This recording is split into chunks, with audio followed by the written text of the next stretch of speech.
उत्तराखंड की राजनीति, केंद्र सरकार की नीतियां, बेरोजगारी, महंगाई और विपक्ष की भूमिका जैसे मुद्दों पर आज होगी सीधी बातचीत। कोशिश रहेगी कि सवाल भी तीखे हों और जवाब भी असरदार। तो भाजपा लगातार कहती है कि विकास तेजी से हुआ है, लेकिन दूसरी तरफ बेरोजगारी और महंगाई के मुद्दे भी लगातार उठ रहे हैं।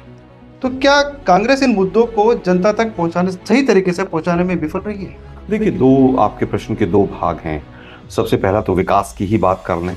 हाँ, झूठ का विकास हुआ है, भ्रष्टाचार का विकास हुआ है, महंगाई का विकास हुआ है, बेरोजगारी का विकास हुआ है, महिला और दलितों के ऊपर अत्याचार का विकास हुआ है, और सबसे ज़्यादा अगर विकास हुआ है तो मोदी जी के मित्रों का। तमाम गलत नीतियाँ, सबसे पहले नोटबंदी के बाद जीएसटी का गलत इम्प्लीमेंटेशन होना, उसके बाद तमाम तरह की घोषणाएं, और अब तो खास तौर पर जब से एप्स्टीन फाइल आई है, मोदी जी ने जैसे ही सरेंडर किया, घुटने टेके हैं ट्रंप के सामने, मैं समझता हूँ महंगाई और बेरोजगारी इनसे काबू नहीं किया। भारतीय लोकतंत्र आज एक ऐसे संक्रमण काल से गुजर रहा है कि भारतीय लोकतंत्र की जो रीढ़ की हड्डी थी उसको कहीं ना कहीं तोड़ने का काम किया। आरटीआई के कानून को कमजोर कर दिया।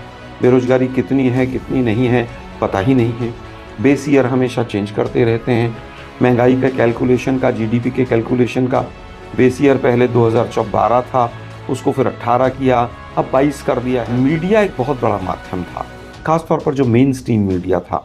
मेन स्ट्रीम मीडिया लोकतंत्र का चौथा स्तंभ था, और चौथा स्तंभ हमेशा से एक विपक्ष की भूमिका में रहा। आज मीडिया का एक बहुत बड़ा वर्ग, आप जैसे लोग हैं जो अभी भी छोटे शहरों से बहुत बड़ी अलग जगाए हुए हैं, लेकिन मेन स्ट्रीम मीडिया इन चीज़ों को जनता तक नहीं पहुँचने। संघर्ष करने सड़क पर निकलता है, सवाल पूछता है, तो वो नक्सली हो जाता है, वो आतंकी हो जाता है, वो पाकिस्तान चला जाए, वो जोर शोर उसका एजेंट हो जाता है। नीट का पेपर आउट हुआ, यूपीएससी, एसएससी, तमाम संस्थाओं का जो बेड़ा गर्क इन्होंने किया है, धीरे धीरे लोग अब समझ रहे हैं।